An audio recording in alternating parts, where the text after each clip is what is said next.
చాలా ఫేస్ చేశాను లైఫ్ లో. ఈ పొలిటికల్ గా అండ్ లాస్ట్ గవర్నమెంట్ లో ఉన్న స్పోర్ట్స్ మినిస్టర్ కి గట్టిగా వార్నింగ్ ఇవ్వడం, 2 minutes లో నీ బాడీలో ఏ పార్ట్ పని చేయకుండా చేస్తాను. సో నేను ఇంటర్నేషనల్ అథ్లెట్ ని, నాకు ఇంటర్నేషనల్ మెడల్ వస్తే కంగ్రాచులేషన్ చెప్పాలి, ప్రౌడ్ ఆఫ్ యూ అనాలి. క్యూటుగు నవ్వు మీట్ అవుతావా అనొద్దు. క్రీడాకారిణి ప్రతిభ వ్యవహారంలో రోజుకో కొత్త విషయం వెలుగులోకి వస్తుంది. ఈ కేసును అడ్డం పెట్టుకుని రాజకీయంగా ఆరోపణలు ప్రత్యారోపణలు కొనసాగుతున్న వేళ మాజీ మంత్రి శ్రీనివాస్ గౌడ్పై జరుగుతున్న ప్రచారంపై ఇప్పుడు మరో చర్చ మొదలైంది. ముఖ్యంగా 2023లో ప్రతిభకు అసభ్యకర మెసేజ్లు పంపినట్లు ఆరోపణలు ఎదుర్కొన్న సురేందర్ అనే వ్యక్తి వ్యవహారం మరోసారి తెరపైకి వచ్చింది. ఈ సురేందర్ అప్పట్లో శ్రీనివాస్ గౌడ్ పేషీలో పనిచేసే వ్యక్తిగా ఉన్నారని సమాచారం. అయితే ఈ విషయం తన దృష్టికి వచ్చిన వెంటనే శ్రీనివాస్ గౌడ్ చర్యలు తీసుకున్నారని ఆయన వర్గాలు చెప్తుంది. దీంతో అసలు ఈ వ్యవహారంలో అప్పట్లో ఏం జరిగింది, ఎవరి పాత్ర ఎంత, ఇప్పుడు ఎందుకు ఈ అంశం మళ్లీ చర్చకు వస్తుంది అన్న ప్రశ్నలు ఇప్పుడు రాజకీయ వర్గాల్లో వినిపిస్తున్నాయి. 2023లో ప్రతిభకు సురేందర్ అసభ్యకర మెసేజ్లు పంపినట్లు ఆరోపణలు రావడంతో ఆ విషయం మాజీ మంత్రి శ్రీనివాస్ గౌడ్ దృష్టికి వెళ్లినట్లు ఆయన వర్గం చెప్తుంది. దీంతో ఆలస్యం చేయకుండా సురేందర్ ను పేషీ నుంచి సస్పెండ్ చేసినట్లు పేర్కొన్నారు. అంటే ఆరోపణలు తన దృష్టికి వచ్చిన తర్వాత సంబంధిత వ్యక్తులపై చర్యలు తీసుకున్నామని శ్రీనివాస్ గౌడ్ వర్గం వివరిస్తుంది. అయితే ఇప్పుడు ఈ పాత వ్యవహారాన్ని బయటకు తీసి మాజీ మంత్రిపై రాజకీయ ఆరోపణలు చేస్తున్నారని విమర్శలు వినిపిస్తున్నాయి. దీనిపైన నిజ నిజాలు పూర్తిగా తేలాలంటే అప్పటి ఘటనకు సంబంధించిన ఆధారాలు, ఫిర్యాదులు తీసుకున్న చర్యలపై స్పష్టత రావాల్సి ఉంది. ఇక ఈ వ్యవహారంలో మరో కీలక అంశంగా ప్రతిభ బంధువులకు సంబంధించిన ఫోన్ కాల్ రికార్డింగ్ ను ప్రస్తావిస్తున్నారు. గతంలోని సురేందర్ తో ప్రతిభ బంధువులు ఫోన్లో మాట్లాడినట్టు చెప్తున్న కాల్ రికార్డింగ్ ఇప్పుడు చర్చకు వచ్చింది. ఈ రికార్డింగ్ లో ఏం మాట్లాడారు, దీని వెనకాల అసలు వ్యవహారం ఏంటి అన్న దానిపైన కూడా సోషల్ మీడియాలో రాజకీయ వర్గాల్లో చర్చ జరుగుతుంది. అయితే ఒక కాల్ రికార్డింగ్ ఆధారంగా పూర్తి ఘటనపై తుది నిర్ణయానికి రావడం సరికాదు. సంబంధిత వ్యక్తుల వాగ్మూలాలు, పూర్తి కాల్ వివరాలు, ఇతర ఆధారాలు బయటికి వస్తేనే అసలు విషయం ఏంటనేది స్పష్టమయ్యే అవకాశం ఉంది.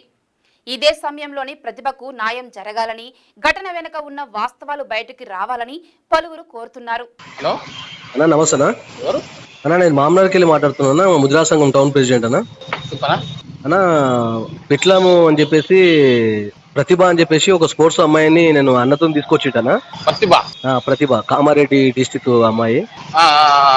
నా మెసేజ్లు మరి దారుణంగా పెడుతురేమన్నా. మెసేజ్లు నాకు ఫార్వర్డ్ చేసింది. ఒకసారి మీకు పెడితే మీరు చూడండి అన్న. ఏమన్నా మీకేదో వాళ్ళ మరి నేను అన్న దృష్టికి తీసుకుపోవాలా, మీ దగ్గర మాట్లాడాలా అర్థం కాక మీకు ఫోన్ చేసినా. లేదన్నా, ఒకసారి నేనేమంటున్నా అంటే ప్రతిభ తక్కలపల్లి అమ్మాయా అన్నా, కరెక్టే చెప్పారు. కొంచెం మీ బిహేవియర్ ఒకవేళ మార్చుకుంటేనేమో సరిపోయింది, లేదంటే అన్న దృష్టి తీసుకుపోతున్నాను. నా చెల్లెళ్ళు ఎంతనో ఆమె కూడా అంతా. నాకు కూతురు లేరు, నా పెద్ద కూతురు లాగా నేను అన్న దగ్గర తీసుకొచ్చిన. అన్న బాబాయ్ అని పిలుస్తుంది కానీ నా కూతురు కన్నా ఎక్కువ అని చెప్పేసి నేను ఆ అమ్మాయిని తీసుకుపోయి అన్నను కలిపించిన.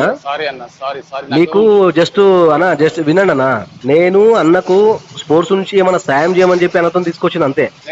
నువ్వు వేరే రూట్లో వినండి అన్న, లెట్ మీ కంప్లీట్ వినండి అంటున్నా. మీరు వేరే రూట్ లో ఏదో చేసినట్టున్నారు. అది వల్గర్ మెసేజ్ మొత్తం అట్లనే ఉన్నాయి నాతో. నాకు వాట్సాప్ లో మొత్తం సెండ్ చేసింది. దయచేసి ఇట్లాంటి పని ఇంకో దగ్గర చేయకండి. మన ఇంట్లో కూడా ఆడపిల్లలు ఉంటారన్నా, మనకు కూడా పొట్ట మీద ఉంటారు.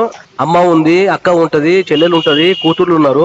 దయచేసి అన్న, వాళ్ళు ఇండియా లెవెల్ పేరు తీసుకురావాలని, ఒక రాష్ట్రానికి ఒక దేశానికి పేరు తీసుకుని ప్రయత్నం చేస్తున్నారు.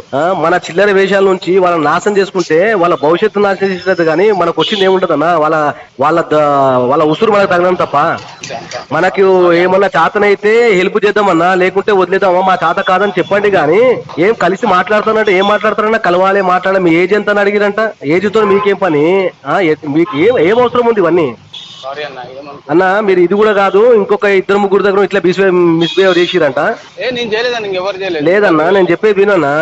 ఇప్పుడు నాకు కాల్ చేసి బాధపడుతుంది కాబట్టి నేను ఈ కాల్ చేయాల్సి వచ్చింది.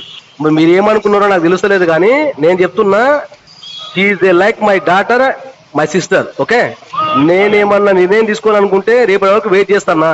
మీరు ఫోన్ చేసి ఆ అమ్మాయిని ఏం రిక్వెస్ట్ చేస్తారో చెప్పేసి రిక్వెస్ట్ చేయండి.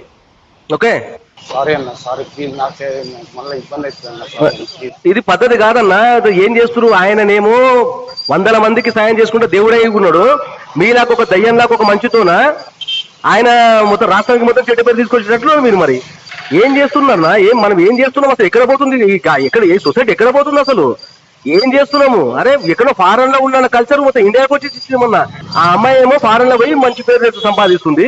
ఇండియాలో ఉండి ఒక్క మనం ఏం సాయం చేయకపోయినా పైకి వెళ్ళి మళ్ళీ వేధింపులా? సారీ సారీ అన్న సారీ. నాకు కాదన్నా సారీ చెప్పాల్సింది. నా డాటర్ అనుకుంటున్నా, నా సిస్టర్ లాగా. ఆమెకు ఫోన్ చేసి తప్పని సిస్టర్ అని మీరు ఫోన్ చేసి చెప్తే, నాకు ఇప్పుడు ఫోన్ చేసి చెప్పకపోతే ఆమె నాకు చెప్తేనే నేను ఓకే అవుతా, లేదనుకుంటే అన్న దృష్టి తీసుకెళ్తా. మొత్తానికి క్రీడాకారిణి ప్రతిభ వ్యవహారం ఇప్పుడు కేవలం వ్యక్తిగత ఆరోపణలకే పరిమితం కాకుండా రాజకీయ రంగు పులుముకుంటుంది. మాజీ మంత్రి శ్రీనివాస్ గౌడ్ పైన అసత్య ప్రచారం జరుగుతుందని ఆయన వర్గం ఆరోపిస్తుండగా, మరోవైపు ప్రతిభకు సంబంధించిన వ్యవహారంపై పూర్తి నిజాలు బయటికి రావాలని డిమాండ్లు వినిపిస్తున్నాయి. బీజేపీ, కాంగ్రెస్ రాజకీయ కుట్ర చేస్తున్నాయన్న ఆరోపణలు కూడా శ్రీనివాస్ గౌడ్ వర్గం నుంచి వస్తున్నాయి. అయితే రాజకీయ ఆరోపణలు పక్కన పెడితే 2023లో అసభ్యకర మెసేజ్ల వ్యవహారం, సురేందర్పై తీసుకున్న చర్యలు, ప్రతిభ బంధువులతో జరిగిన ఫోన్ సంభాషణ ఇవన్నీ కలిపి చూస్తే పూర్తి వివరాలు బయటికి రావాల్సిన అవసరం కనిపిస్తుంది. అసలు నిజం ఏంటి? ఆరోపణలో వాస్తవం ఎంత? రాజకీయ ప్రచారం ఎంత అన్నది సంబంధిత ఆధారాలు, అధికారిక విచారణతో